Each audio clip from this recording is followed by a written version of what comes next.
প্রিয় শিক্ষার্থীরা, এই ক্লাসে আমরা 16 অধ্যায়ের টাইপ 3 এর 1 থেকে 5 পর্যন্ত এই 5টি গুরুত্বপূর্ণ এমসিকিউর সমাধান শিখব। শিক্ষার্থীরা, এই অধ্যায় থেকে সবচেয়ে বেশি এমসিকিউ তোমাদের পরীক্ষা আসে। আজকের এই ক্লাস থেকে তুমি পরীক্ষায় মাস্ট এমসিকিউ কমন পাবে। আমি তোমাদেরকে কথা দিচ্ছি, এই ক্লাসটি প্রথম থেকে শেষ পর্যন্ত দেখো, পরীক্ষা প্রশ্ন যেভাবেই আসুক তুমি খুব সহজেই অ্যান্সার করতে পারবা। আচ্ছা, প্রথম এমসিকিউটা একটু লক্ষ্য করো। এই জায়গাতে তোমাকে বলছে একটা বৃত্তের ব্যাস ও পরিধির অনুপাত বের করতে বলছে। তোমাকে এখানে ব্যাস এবং পরিধির কি বের করতে বলছে? অনুপাত। আচ্ছা, আমরা অনুপাত বের করার আগে একটা বেসিক কনসেপ্ট শিখবো। কি? একটা বৃত্ত, এই যে তোমরা ডান পাশে একটু লক্ষ্য করো, এই যে এটা হচ্ছে একটা বৃত্ত। এই বৃত্তের এই চারপাশটাকে বলা হয় পরিধি, এবং মাঝখানে যে আমি একটা বিন্দু দিলাম এইটাকে বলা হয় কেন্দ্রবিন্দু। এখন কেন্দ্র দিয়ে যদি কোনো একটা দাগ টানি, অর্ধেক টানি, সেটা হচ্ছে ব্যাস অর্ধ। অর্ধেক টানলে হচ্ছে ব্যাস অর্ধ।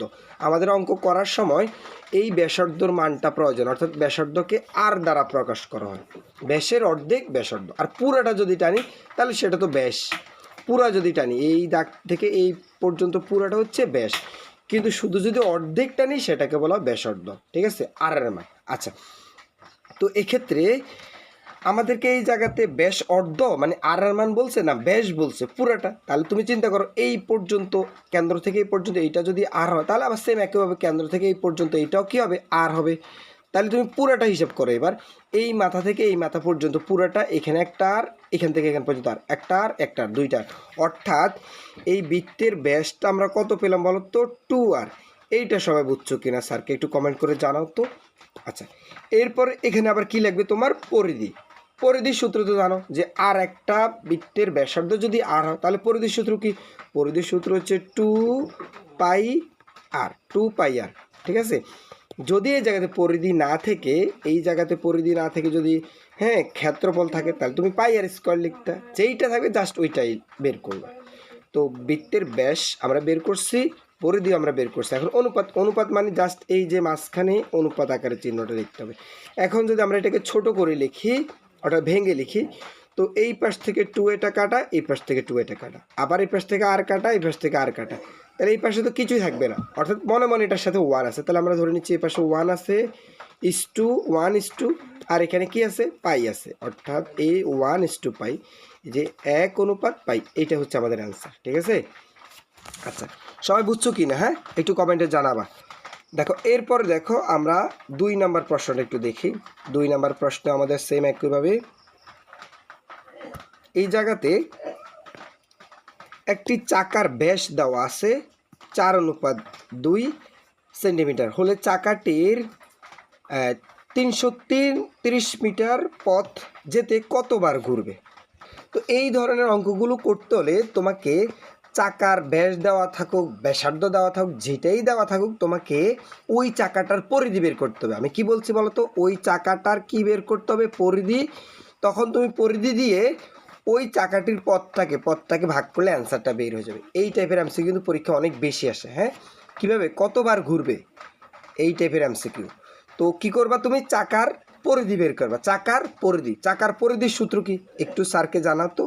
চাকার পরিধির সূত্র আমরা একটু এই জায়গাতে চাকার পরিধির সূত্রটা লিখি। পরিধির সূত্র হচ্ছে 2π, এরপরে কি লাগবে? আর, 2πr।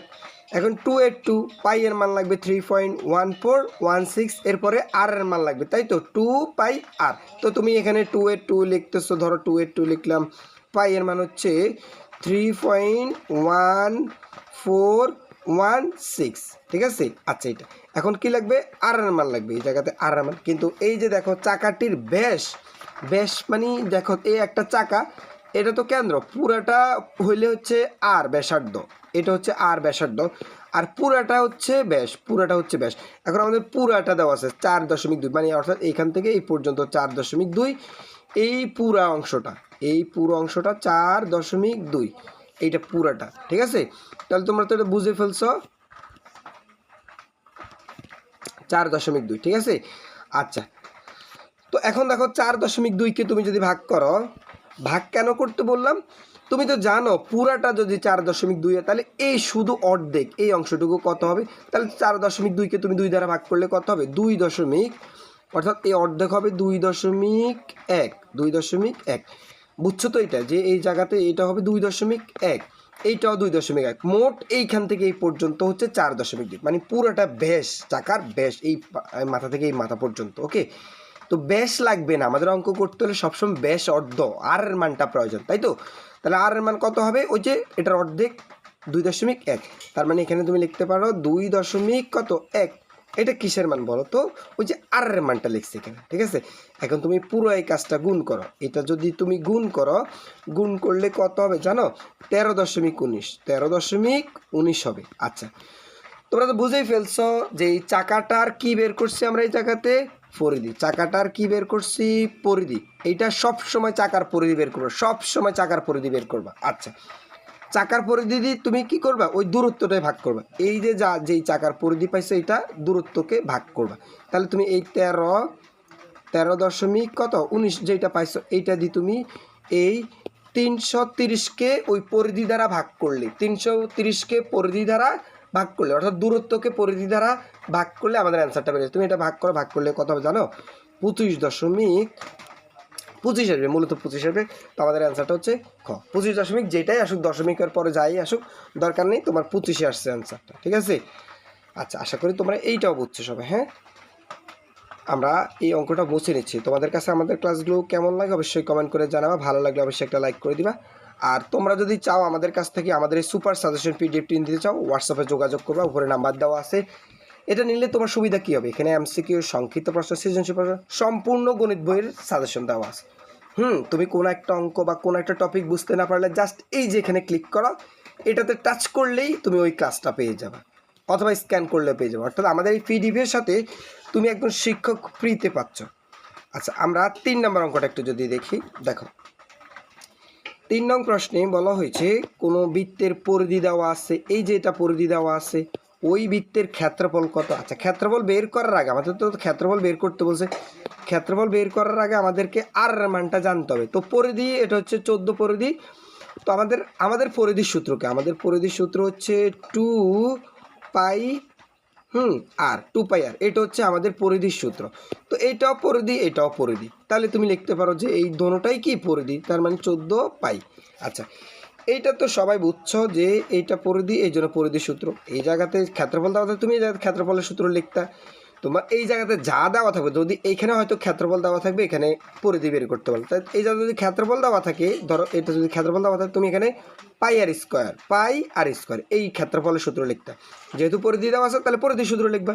আর পরিধি কত দেওয়া আছে? 14 দেওয়া থাকবে, 20 দেওয়া থাকবে, 100 দেওয়া থাকবে, যেটা দেওয়া আছে ওইটা, ঠিক আছে? তার মানে এইটাও পরিধি, এইটাও পরিধি আমাদের। ওকে, এখন যদি আমরা এটা কাটাকাটি করি, সমাধান করি, দেখো হ্যাঁ, এটা যদি সমাধান করি, মানে বাম পাশ ডান পাশে কাটাকাটি করি, এটাকে আর এর মানটা বের করার চেষ্টা করো। এই পাশ থেকে পাইটা কেটে দাও, এই পাশ থেকে পাইটা কেটে দাও, এই পাশে 2 এটা গুণ আকারে, ওই পাশে গেলে ভাগ আকারে। তো তুমি আর এর মানটা বের করতে চাচ্ছ, এই 2 এটা ওই পাশে গুণ আকার, ওই পাশে গেলে ভাগ আকারে। সো তুমি 2 দ্বারা 14কে ভাগ করলে কত হবে? 7 হবে। তার মানে আমাদের এই জায়গাতে আর এর মান কত পাইছি? 7। এখন তোমাকে ক্ষেত্রফল বের করতে বলছে, তাহলে ক্ষেত্রফলের সূত্র তুমি এখানে লিখবা। ক্ষেত্রফলের সূত্র হচ্ছে পাই আর স্কোয়ার। এখন তুমি পাই এর মান হচ্ছে 3.1416। আচ্ছা, এরপরে গুণ, আমরা গুণ দিব, তারপরে এখানে আমাদের আর এর মান পাওয়া যায়। আর এর মান কত পাইছি? 7 পাইছি, তার মানে 7 এর উপর স্কোয়ার।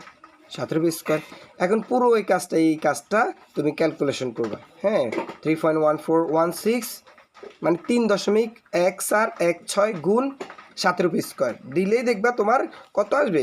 এই 49 পাই। আচ্ছা, এখানে আরেকটা কাজ করা যায়, এখানে অ্যান্সারটা কিন্তু যেটা আসে এটা, অথবা তুমি এইভাবে করতে পারো যে স্যার আমি এখানে পাই আকারের অ্যান্সারটা রাখতে চাই, এই পাই এইটা যেভাবে আছে এইভাবে রাখতে চাচ্ছি। আর মানে এখানে কত পাইছি? 7 পাইছি, তার মানে 7 এর উপর স্কোয়ার দিলে কত হয়?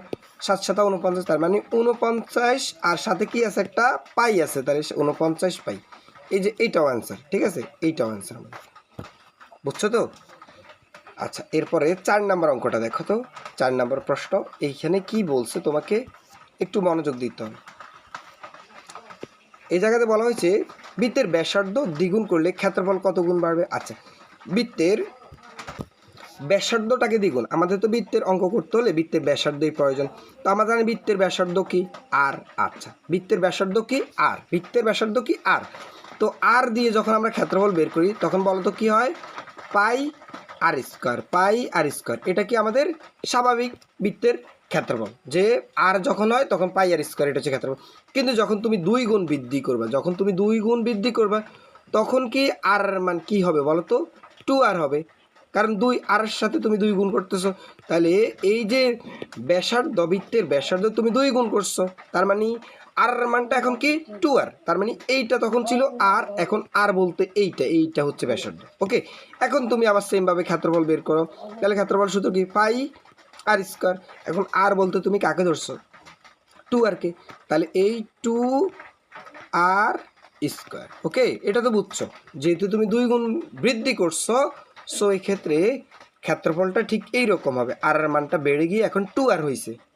এখন তাহলে পাই আর স্কোয়ার, আর বলতে আমরা এইটাকে ওই যে ব্যাসার্ধ ধরছি। ওকে, এখন তুমি এটার ক্ষেত্রফল, এটা যদি এক লাইন আমরা করি, দেখো তো এই পাই এর পাই, এটা যেভাবে আছে এইভাবে লিখলাম স্যারে, আর 2 এর উপর স্কোয়ার করলে হবে 4, আর আর এর উপর স্কোয়ার করলে আর স্কোয়ার। তো এটাকে যদি আমরা একটু ভেঙে লিখি, সমাধান করি, দেখো তাহলে 4টাকে সারা আগে লিখলাম আর পরে লিখলাম 5 আর আর স্কোয়ার, এইটা যেভাবে আছে এভাবে লিখছি।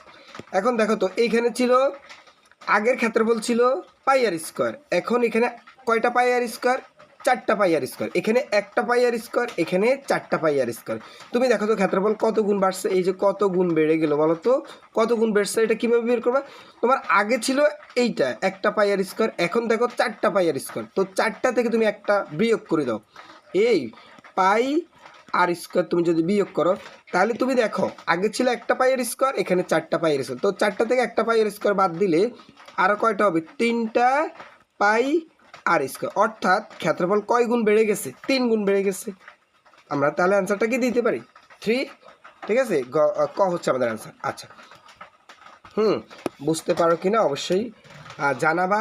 ভালো লাগলে কাজটি অবশ্যই লাইক করবা। ঠিক আছে, আচ্ছা, আমাদের এই সাজেশনটি সম্পূর্ণ বইকে কেন্দ্র করে আছে। ঠিক আছে, আচ্ছা, এইখানে আমরা যে কাজটা করব একটু লক্ষ্য করতে হবে। এই জায়গাতে এখানে একটা ম্যাচিং রয়েছে, এই MN এর দৈর্ঘ্য কিন্তু হচ্ছে 6 সেন্টিমিটার। ঠিক আছে, এই অংশটুকু আমাদের দেওয়া নেই।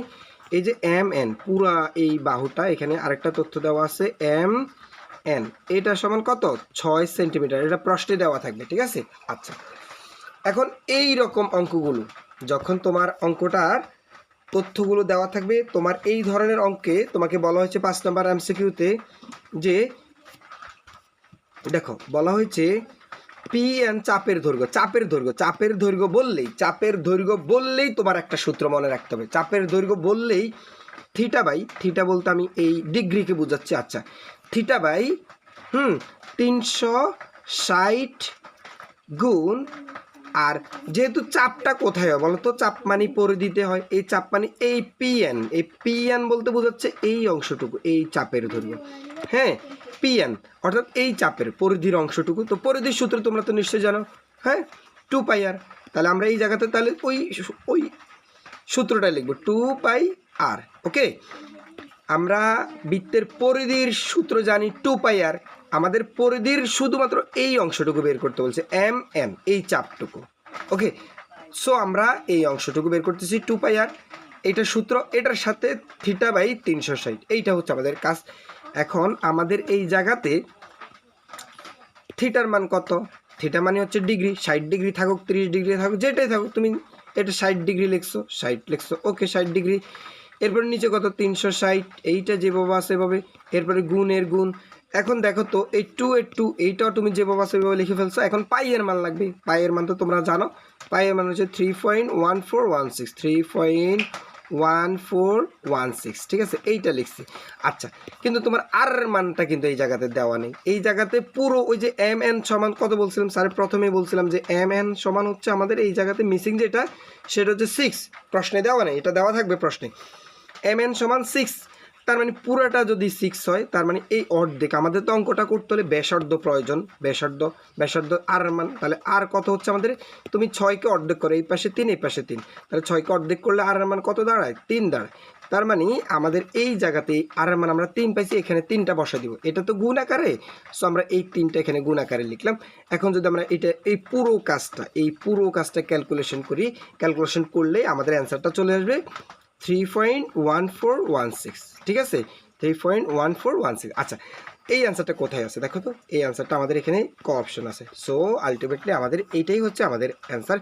শিক্ষার্থীরা, ক্লাসটি ভালো লাগলে অবশ্যই একটা লাইক করবা, আর যারা এই চ্যানেল নতুন অবশ্যই চ্যানেলটি সাবস্ক্রাইব করে আমাদের সাথে থাকবা।